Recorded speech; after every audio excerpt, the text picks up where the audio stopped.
Hi everybody, welcome back. So every now and then you gotta put your idiot boots on and wade through the mess that you made and clean it up. And that's exactly what I'm going to do. So a couple of you folks who are much more astute at this than I am identified a serious flaw in what I did when I set the tracking force for this cartridge. Namely, that's this little brush. It is here.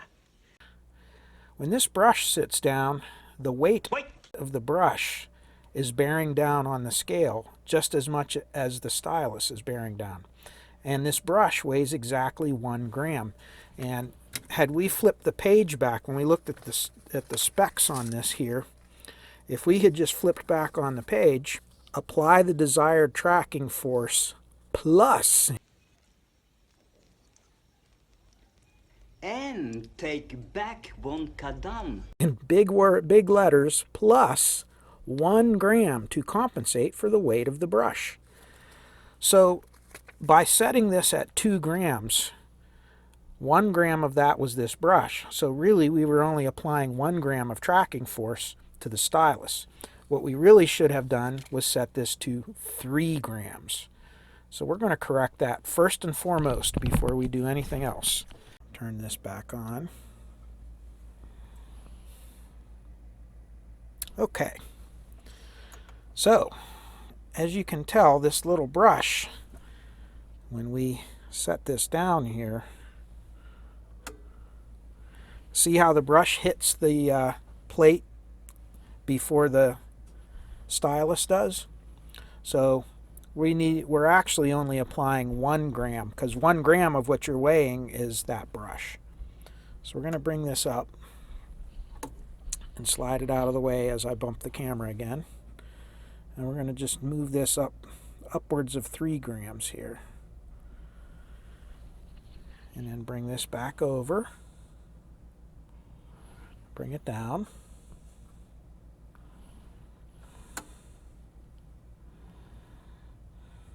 .97 grams. I'm going to leave that at that for right now. I think that's going to be pretty close. So there you can see how easy it is to make a mistake. Now again, as I said, that tracking force is the recommended tracking force, but it can be plus or minus a half a gram depending on, the individual compliance of this particular stylus and so forth.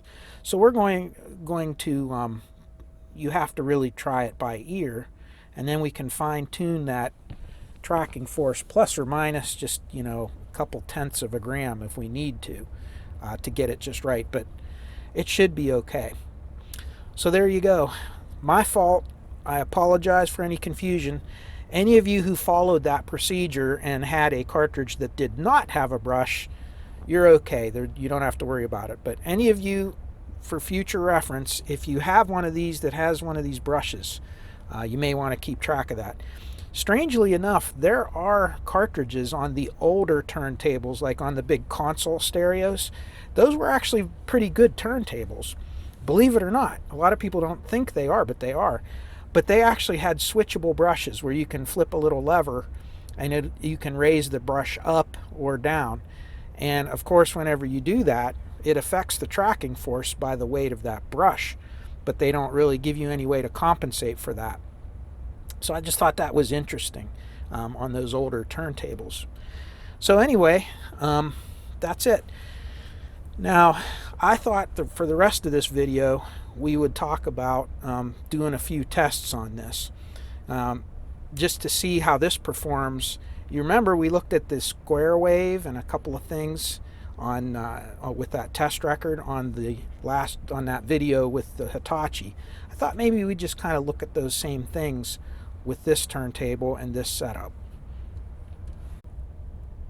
So in the never-ending quest for knowledge, I decided that I want to see. I've always read that you can actually take one of these old styluses like this that's dirty, and you can put it in the jewelry cleaner, the ultrasonic cleaner, the little one, and it should clean it off really well. So this is that stylus that has the bad tip on it. That's basically throwaway. we're going to put this in the ultrasonic cleaner, and we're just going to test it out and see how it comes out. So here's the before, and I don't know how well you can see this, but if you get up close enough, you can see it's kind of cruddy.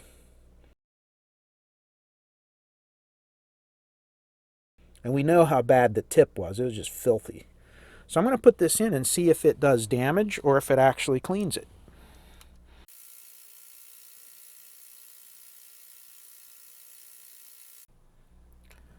Wow. Remember how dirty that arm was and everything? Look at it now. It really cleaned it. It did a beautiful job.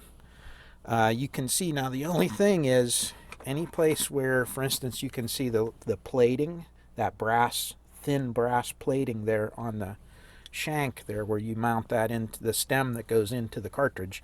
You can see it kind of wore some of that off a little bit. But look how clean all that came out. It's like brand new. So I would say that that is looks to me, at least from this little experiment, as an effective method for cleaning a stylus. And the thing that impresses me the most is that the cantilever was terrible on this one. It was all cruddy and had that green crust on it and stuff.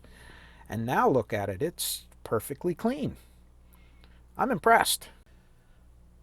Of course, that doesn't repair the broken stylus tip, but hey, this was an experiment. So now that we have everything where we think is right, we're going to put this test record on and just see how this thing performs. Number one, we're going to kind of compare it to the other unit. And number two, we're just going to see if there's any flaws with our alignment. And I'll show you how we're going to know that here in a little bit. Okay, the first track we're going to look at is going to be a square wave on both channels, and they're both in phase with one another. So channel 1 and channel 2, and you can see they're superimposed over one another for the most part. They should overlap one another very closely.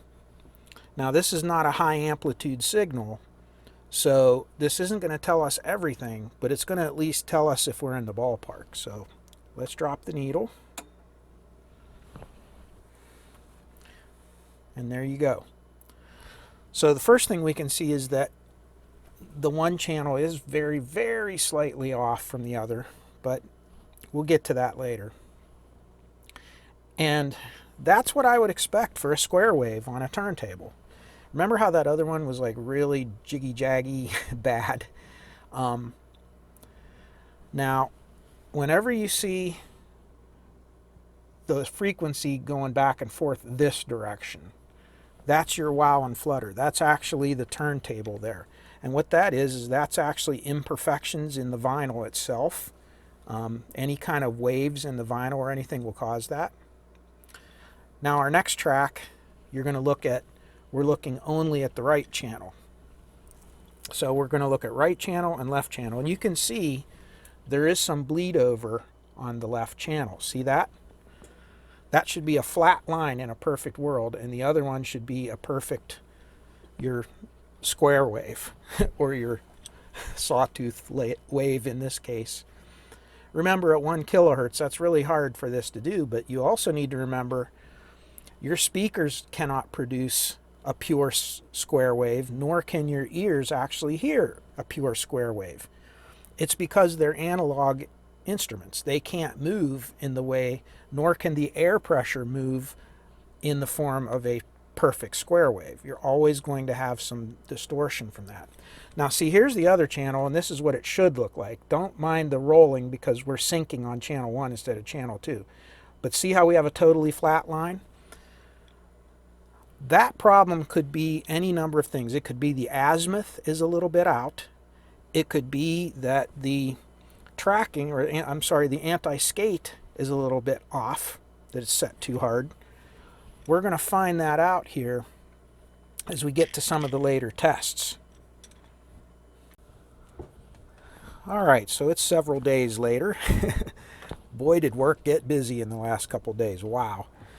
So where we left off is we were looking at a sine wave test, or I'm sorry, the square wave test at the beginning, we were kind of observing how that you can't reproduce a perfect square wave with this setup, and you'll find that that is a very difficult thing to do with a turntable. Now the next test that we're going to do is called the lateral and the vertical tracking tests. So the lateral test is pretty simple.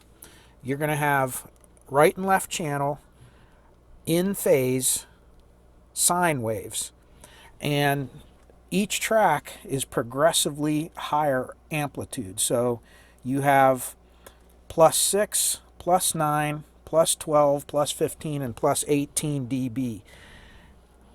Very brutal test in some ways, because what's going to happen is you're going to hear that the stylus is going to be tracking so heavily at those higher amplitudes that it actually, there are no speakers, no amplifier, nothing connected to this, and you can actually pretty loudly hear the stylus tracking on this, especially when you get to the +12 and the +18.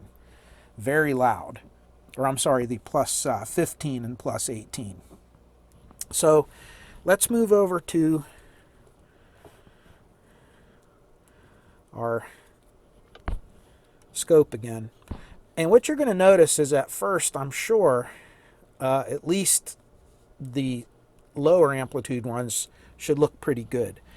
And what I want to show you first of all is, I'll show you one of the effects of the anti-skating, because if the anti-skating is not set properly, or if your the other thing is, this will also show, like, when you're not in one of those two null points, you're going to see how you're going to get distortion on one edge of the groove because of not being in a null point, not having the correct tracking force, not having the correct anti-skate. All those things will affect how the stylus tracks in the groove with respect to different areas of the record.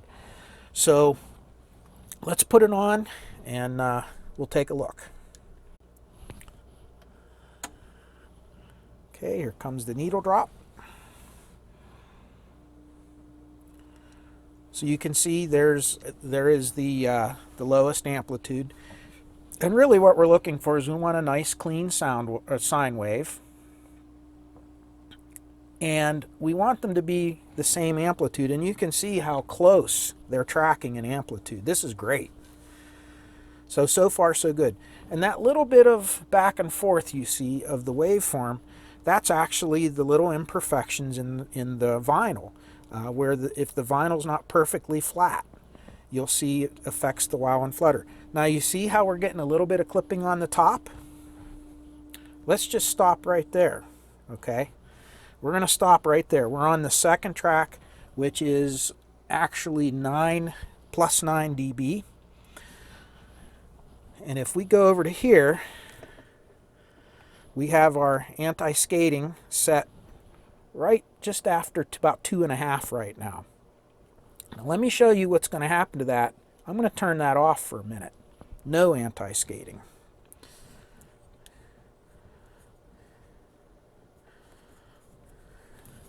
And we're just going to pick up where we left off here in the middle of the track. And you see how bad that is? Now let me lift the needle. And let me set the tracking force a little bit heavier. Let's go on 3. And let's drop the needle again. And you can see it clears it up somewhat. The other thing we have to think about is tracking force. If you remember, we set the tracking force right at 2 grams, but this particular stylus is a little more challenging because not only do we have to deal with tracking force, but we have to think about that stylus brush. The actual brush that's on there, even though it weighs 1 gram, where that brush lays down on the actual scale when we're measuring it may possibly affect a little bit of, since it's a kind of a counterbalance, like a cantilever type scale, if you're not sitting right on the dot, so let me show you what I'm talking about. See the little dot in the middle of the scale, and see how it's a cantilever type? And I know it's out of focus, but take a look. I can't focus on it. Too close. Anyway, there it is. See the dot? If you're not sitting right on that dot, there's a possibility that the scale won't be totally accurate. And actually, because the brush sits in further, and then the stylus sits on that dot, you're not going to get a perfectly accurate reading. So what that tells me is we may have a tracking force problem too. Remember, the cartridge is designed to track plus or minus a half a gram from 2 grams. So it can go anywhere from 1.5 to 2.5 grams, with 2 grams being the sweet spot. But you have to understand, we have that brush in there, we have the way that we measured it with our scale, and we have a new old stock cartridge. That cartridge is 30 years old. That stylus is 30 plus years old. I don't know how old, it might even be closer to 40 years old. So the compliance of that cantilever, that the stylus is mounted to, that stylus arm, could possibly be a little bit compromised. So all those things, as the things harden up and everything, so all these things will affect that. So we're going to increase our tracking, our anti-skate, and we're going to just increase our tracking force ever so slightly. Okay, and I'm not going to weigh it this time. I'm going to use the scale built into the weight, and we're just going to move it just a little bit, not too much. And then I'm going to bring this back in, and we're going to do another needle drop and measure what we have. Okay, so here we go. And you can see there's a little tiny bit there, but it really, really improved it. So it's very close. There's still the tiniest bit of distortion on the one channel, on the blue channel. If we look at the yellow channel, it's still tracking perfectly. So you can see the one side of the groove or the one edge of the cartridge. And now as we get higher in amplitude, the distortion gets worse. And you can see we have, well, let's separate it a little bit. You can see we have both sides now are starting to clip and give us some distortion. And when we get to the next one, which is going to be the 18 plus 18 dB, it's really going to be bad, I bet. And again, this is designed, and listen how loud. That is just the, you're just listening to the stylus. There's no amplifier. Okay? So basically what that's telling us is that the stylus, or the stylus arm, that cartridge, is not compliant enough to conform to that groove at that amplitude. Now normally you're not going to see that much dynamic range on a typical song. Of course, if we're listening to the 1812 Overture, we can have craziness like that. Or if you're listening to some modern recordings, like Daft Punk, they have some pretty high amplitude passages on their vinyl. So what that's saying is that this cartridge is not spectacular. And we can play around with the alignments a little bit, but it's never going to be perfect. And you also have to remember, we're right in between, halfway between the two null points on where we set this thing. So using that Stevenson geometry. So there's a lot of things that can affect this. Okay, what we were looking at was the 15 dB, plus 15. This is going to be the plus 18 now. And you're going to see that this cartridge is just not going to be able to handle it. So drop the needle. And there you go. and you no longer even have a sine wave, nor do you have, I mean, you can hear.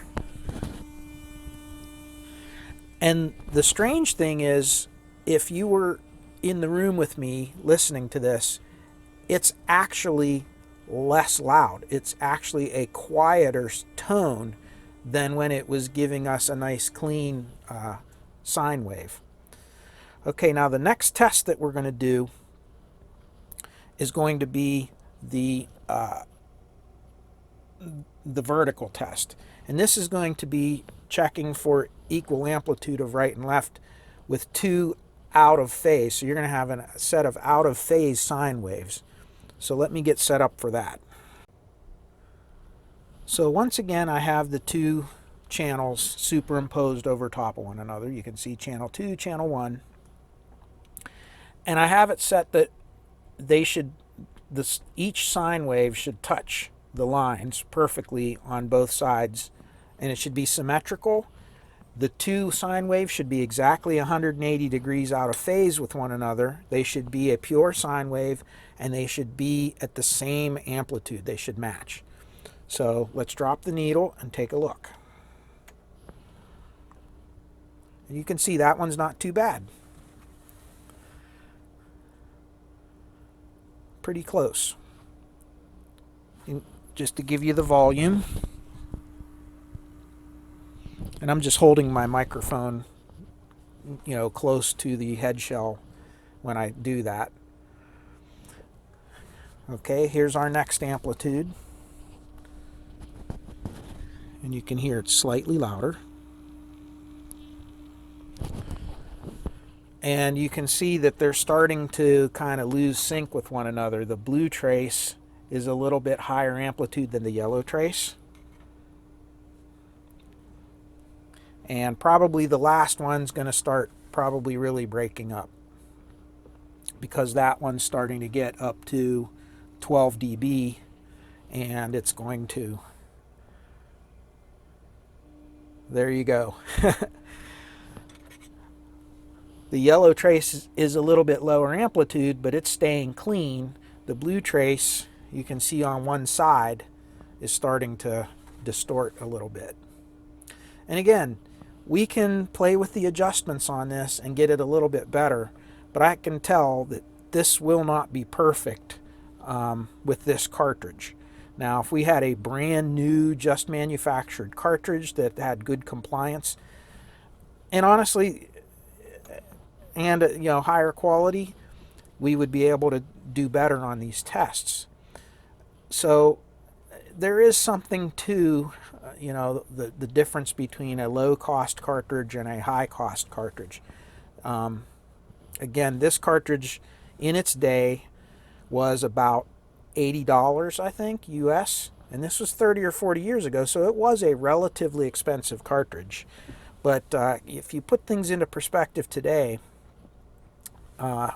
it's not uncommon for some of the higher end cartridges to start at the $300 price range, and they can go well into the many hundreds and even into, you know, $1,000 or, you know, over $1,000 just for a cartridge. And of course, the cartridge, the head shell, the tone arm itself, all these things come into play when it comes to that. So the question is, what can we learn from these tests? Besides the fact that I'm not an expert on this sort of thing. There's folks that can, you know, especially the guy who owned the audio store I worked in college, you know, 35 years ago or more. You know, those people can really get the most out of a turntable by properly aligning it. But you can see how turntable alignment can affect the performance of the turntable, you know, of the audio. But more importantly, we also learned that even when set up properly, unless you get extreme into the cost and to the quality of the cartridge, the head shell, the stylus, the tone arm, the plinth, you know, which is the base of the turntable, the platter, the motor, all these things, they all affect the sound.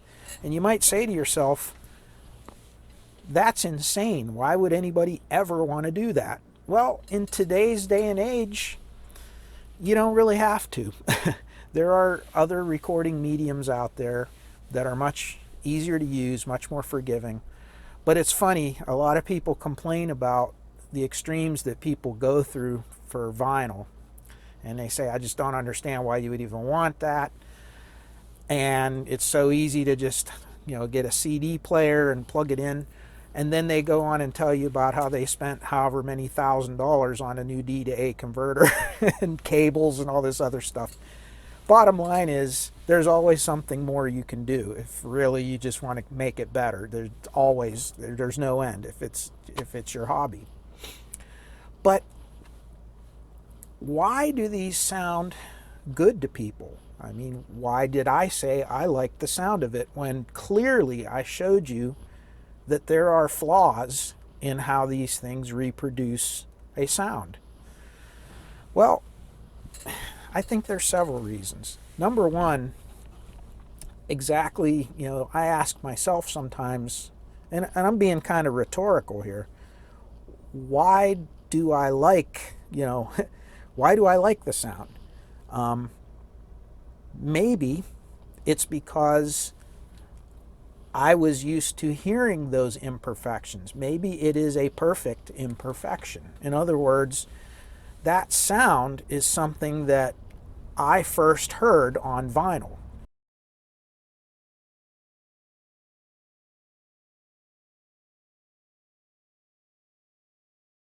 And I'm used to a song or something sounding that particular way. And perhaps that's why it appeals to me more than a totally pure digital audio sound.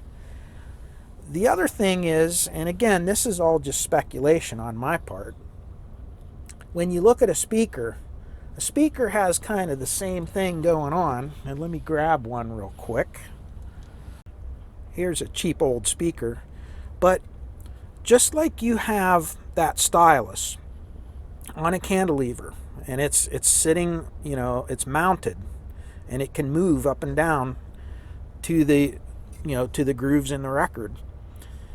So too does a speaker move in a similar manner. And that's how a speaker modulates and creates the air pressure waves that ultimately vibrate your eardrums and allow you to hear the sound. And I think a lot of things people get confused about is you really can't hear a true square wave with your ear. Because if you put a perfect square wave into an analog device like this speaker, because of all of the mechanical properties of the speaker, the mechanical properties of the air that you're creating the pressure waves out of, the mechanical properties of your inner ear with the eardrum and the hammer, anvil, and stirrup, by its nature, audio is a very analog type of thing. And even if you put a perfectly digital sound, and I'm talking like a square wave or something, into that analog device, by the time it gets to your ear, it is changed from how it was originally created. Now, if you have a perfect sound like that that's digital, coming out of a digital medium, going through a very neutral amplifier, and unaffected by any of the reactive components of any of the interconnect wires and so forth, it still has to pass through that speaker and cross over. It still has to go through the air, and then it has to enter your ear, and it's going to be changed. So I think this is where I want discussion. This is not me telling you anything. This is me thinking out loud and asking what you all think. I think that one of the things that causes us to like the sound of vinyl is that conversion, with those analog properties, takes place right at the stylus, because it has the same shortcomings as this speaker, as the air pressure, as your ears. And perhaps if you're amplifying that very analog sound, by the time it gets to the speakers, perhaps the speakers change it less. I don't know. And again, that's not a scientific thing. That's just a speculative thing that I'm thinking. And maybe that's why we like the sound of it. What I will say is even a perfect digital audio signal will be very, very analog by the time it gets to your ears. You know, it's even has to be turned into an analog signal before it gets to the speaker with the DAC, the digital and analog converter. But even at that, it's the way that it works. So what do you guys think about that? I don't know. I want to hear your comments. And like I said, it's interesting to me. And I like discussion about this, how, you know, analog versus digital. I don't like arguments over it, and I sure don't like insults and things like that. You know, let's keep this civil.